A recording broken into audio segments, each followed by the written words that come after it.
ಕೊಡ್ತಾ ಇದ್ದೀವಿ. ಸೊ ಎಂಟ್ರಿಯಲ್ಲಿ ಎಷ್ಟು ಚೆನ್ನಾಗಿ ಹಾಕಿದ್ದಾರೆ, ಒಂದು ಮೇಲೆಲ್ಲ ಹಾಕಿದ್ದಾರೆ. ಇಲ್ಲಿ ಎಷ್ಟು ಚೆನ್ನಾಗಿ ಒಂದು ಹಾಲ್ಗೆ ಎಷ್ಟು ಚೆನ್ನಾಗಿ ಸೂಟಬಲ್ ಅಂದರೆ ತುಂಬ ಚೆನ್ನಾಗಿ ಹಾಕಿದ್ದಾರೆ. ಒಂದು ಸೋಫಾ ಹೆಂಗೆ ಹಾಲ್ ಒಂದು ಲಿವಿಂಗ್ ರೂಮಲ್ಲಿ ಏನಿರಬೇಕು ಆ ಥರದೆಲ್ಲ ಇಟ್ಟಿದ್ದಾರೆ. ತುಂಬ ಚೆನ್ನಾಗಿ ಕಾಣಿಸ್ತಾ ಇದೆ. ಹೇಳ್ರಿ ರೇಟು ಹಂಗೆ ಆಗುತ್ತೆ. ರೇಟ್ ಕೂಡ 25% to 75% ಆಫರ್ ಹಾಕಿದ್ದಾರೆ. ತುಂಬ ಚೆನ್ನಾಗಿದೆ. ಎಸ್ ಮಾಲಲ್ಲಿ ಈ ಕ್ರಿಸ್ಮಸ್ ಇದಕ್ಕೆ ಒಂದು ಅರೇಂಜ್ಮೆಂಟ್ ಮಾಡಿದ್ದಾರೆ. ರಿಯಲಿ ಆಸಮ್ ಆಗಿದೆ, ಅಷ್ಟು ಚೆನ್ನಾಗಿದೆ. 25th ಇವಾಗಲೇ ಇಷ್ಟು ಚೆನ್ನಾಗಿದೆ, ಕ್ರಿಸ್ಮಸ್ 25th ಇನ್ನು ಎಷ್ಟು ಚೆನ್ನಾಗಿ ಮಾಡ್ಬೋದು ಅಂಥೇಳಿ ಇಮ್ಯಾಜಿನ್ ಮಾಡೋಕ್ಕಾಗಲ್ಲ. ಅಷ್ಟು ಚೆನ್ನಾಗಿ ಮಾಡಿದ್ದಾರೆ. ನೋಡ್ತಾ ಬನ್ನಿ, ಎಲ್ಲಿ ನೋಡಿದ್ರು ಕ್ರಿಸ್ಮಸ್ ಡೆಕೋರೇಷನ್ ತುಂಬ ಚೆನ್ನಾಗಿ ಮಾಡಿದ್ದಾರೆ. ಸ್ವರ್ಗನೇ ಇಲ್ಲಿ ಇದ್ದಂಗಿದೆ. Really very good.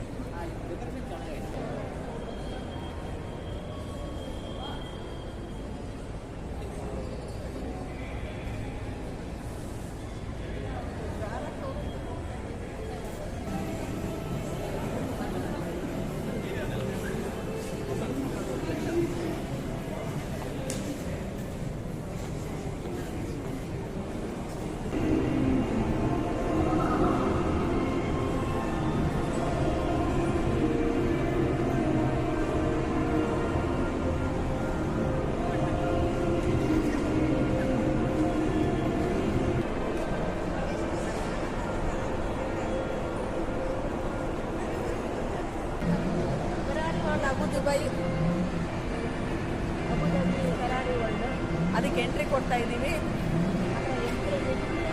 ತುಂಬ ಒಂಥರ ರಿಚ್ ಆಗಿದೆ, ತುಂಬ ಚೆನ್ನಾಗಿದೆ. ಫೆರಾರಿ ವರ್ಲ್ಡ್ ನೋಡ್ಕೊಂಡು ಬರೋಣ ಬನ್ನಿ ಒಳಗಡೆ.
ಹಾಯ್, ಈಗ ನಾವು ಫೆರಾರಿ ವರ್ಲ್ಡನ್ನ ಫುಲ್ ಎಲ್ಲ ನೋಡಿಕೊಂಡು ಮಾಡಿಕೊಂಡು ಎಲ್ಲಾನು ಕ್ಲೀನಾಗಿ ಎಲ್ಲ ತುಂಬ ಚೆನ್ನಾಗಿತ್ತು. ಎಂಜಾಯ್ ಮಾಡಿಕೊಂಡು ಇವಾಗ ಎಕ್ಸಿಟ್ ಆದ್ವಿ. ಎಕ್ಸಿಟ್ ಆಗಿ ಆಚೆ ಬರ್ತಾ ಇದ್ದಂಗೆ ಇಲ್ಲೊಂದು ಯಾಸ್ ಪೊಲೀಸ್ ಸ್ಟೇಷನ್ ಅಂತ ಇದೆ. ನಿಜವಾಗ್ಲೂ ನನ್ಗೆ ಕನ್ಫ್ಯೂಸ್ ಆಗೋಯ್ತು, ಅದು ಪೊಲೀಸ್ ಸ್ಟೇಷನ್ ಅಥವಾ ಇನ್ನೊಂದು ದೊಡ್ಡ ಮಾಲ ಅಂತ ಹೇಳ್ಬಿಟ್ಟು. ನಿಜವಾಗ್ಲೂ ಒಂಡ್ರು ಪೊಲೀಸ್ ಸ್ಟೇಷನ್ ಈ ರೇಂಜ್ ಅಲ್ಲಿ ಇದೆ ಅಂದ್ರೆ ನೀವು ಇಮ್ಯಾಜಿನ್ ಮಾಡ್ಕೋಬಹುದು ಯಾವ ರೇಂಜ್ ಅಲ್ಲಿ ಇಲ್ಲಿ ಒಂದು ಜನಗಳದ್ದು ಇಲ್ಲಿ ಲೈಫ್ ಲೀಡಿಂಗ್ ಯಾವ ರೀತಿ ಸ್ಟ್ಯಾಂಡರ್ಡ್ ಆಗಿದೆ ಅಂತ ಇಲ್ಲೇ ನೀವು ತಿಳ್ಕೋಬಹುದು.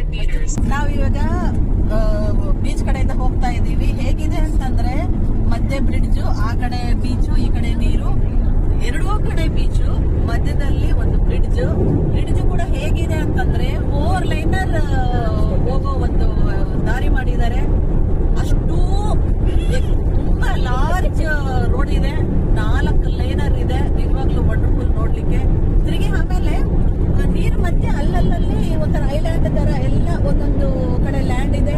ಆ ಲ್ಯಾಂಡ್ ಅಲ್ಲೆಲ್ಲ ಒಳ್ಳೊಳ್ಳೆ ಗ್ರೀನರಿ ಟ್ರೀಸ್ ಬೆಳೆದಿದೆ.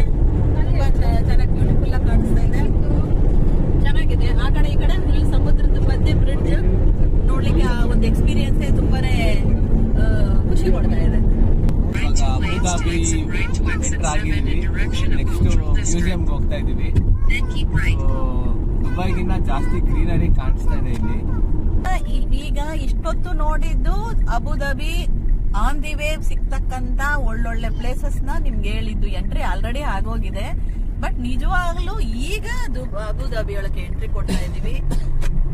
ದಾರಿ ಅಕ್ಕಪಕ್ಕ ಬದಿಗಳಂತೂ ಹೇಗಿದೆ ಅಂತಂದ್ರೆ ರಿಯಲಿ ಹೆವೆನ್. ಗ್ರೀನರಿ ಹೆಂಗಿದೆ ಅಂದ್ರೆ ನಮ್ಮ ಬೆಂಗಳೂರು ಲಾಲ್ಬಾಗ್ ಅಲ್ಲಿ ಹೇಗೆ ಫ್ಲವರ್ ನ ಕಟ್ ಮಾಡಿ ನೀಟಾಗಿ ಒಂದು ಗ್ರಾಸರ್ ನ ಕ್ಲೀನ್ ಆಗಿ ಎಲ್ಲ ಇದ್ ಮಾಡಿರ್ತಾರ, ಆ ತರ ಇಲ್ಲಿ ರೋಡ್ಗಳು ಆ ಕಡೆ ಈ ಕಡೆ ಎರಡೂ ಬದಿಗಳಲ್ಲೂ ತುಂಬಾ ಚೆನ್ನಾಗಿ ಮೇಂಟೈನ್ ಮಾಡಿದ್ದಾರೆ. ನೋಡ್ಲಿಕ್ಕೆ ಮಾತ್ರ ರಿಯಲಿ ಹೆವೆನ್ ಇದ್ದಂಗೆ.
ಮ್ಯೂಸಿಯಂ ಹೋಗಿದ್ವಿ. ಮ್ಯೂಸಿಯಂ ತುಂಬಾ ಚೆನ್ನಾಗಿತ್ತು.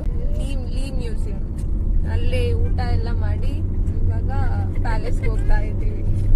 ಜಸ್ಟ್ ಸ್ಟಾರ್ಟ್ ಮಾಡಿದ್ವಿ. ಈ ವರ್ಲ್ಡ್ ಅದೆಲ್ಲ ನೋಡ್ಕೊಂಡು ಆದ್ಮೇಲೆ ಲೀ ಮ್ಯೂಸಿಯಂಗೆ ಹೋದ್ವಿ. ಆ ಮ್ಯೂಸಿಯಂ ಹೇಗೆ ಅಂದ್ರೆ ತುಂಬಾ ಏನ್ಶಿಯಂಟ್ ಮ್ಯೂಸಿಯಂ ತರ ಎಲ್ಲ ಒಂದು ಫ್ರೆಂಚ್ ಬೇಸಿಸ್ ಇದ್ರ ಮೇಲೆ ಕಟ್ಟಿರೋದು. ಅದು ಏನು ನೀರಲ್ಲಿ ನಾ ಹೇಳಿದ್ನಲ್ಲ ಆಗ್ಲೇ, ನೀರಲ್ಲಿ ಕಟ್ಟಿರೋ ಬಿಲ್ಡಿಂಗ್ ಎಲ್ಲಾನು ಫುಲ್ ಸಮುದ್ರದಲ್ಲಿ ಕಟ್ಟಿರೋ ಬಿಲ್ಡಿಂಗ್ ಅಂತ ಹೇಳಿ. ಸೊ ಆ ಮ್ಯೂಸಿಯಂ ಹೆಂಗಿತ್ತು ಅಂತಂದ್ರೆ ಫುಲ್ ಹೆಂಗೆ ನಮ್ ಸಿವಿಲೈಸೇಷನ್ ಸ್ಟಾರ್ಟ್ ಆಯ್ತು, ಗೋಲ್ಡನ್ ಡೇಸ್ ಅಲ್ಲಿ ಹೇಗೆ ಕಾಯಿನ್ಸ್ ಹೆಂಗಿತ್ತು ಅಥವಾ ಹೆಂಗೆ ಟ್ರಾನ್ಸಾಕ್ಷನ್ಸ್ ಬಿಸ್ನೆಸ್ ಟ್ರೇಡು ಎಲ್ಲ ಹೇಗ್ ನಡೀತಾ ಇತ್ತು, ಎಲ್ಲಾ ತರದ ಮಾಹಿತಿನೂ ಆ ಮ್ಯೂಸಿಯಂ ಅಲ್ಲಿ ಇತ್ತು. ಕಸರ್ ಆಲ್ ವತನ್ ಅಂತ ಹೇಳಿ ಒಂದು ಸೂಪರ್ ಪ್ಯಾಲೇಸ್ ಇದೆ ಅಂತ ಹೇಳಿದ್ರು ನಮ್ಮ ಮಗ ಅವರು. ಸೊ ಅಲ್ಲಿಗೆ ಹೋಗ್ತಾ ಇದೀವಿ. ನಡೀರಿ ಮೊದಲೇ ಹೇಳೋಣ.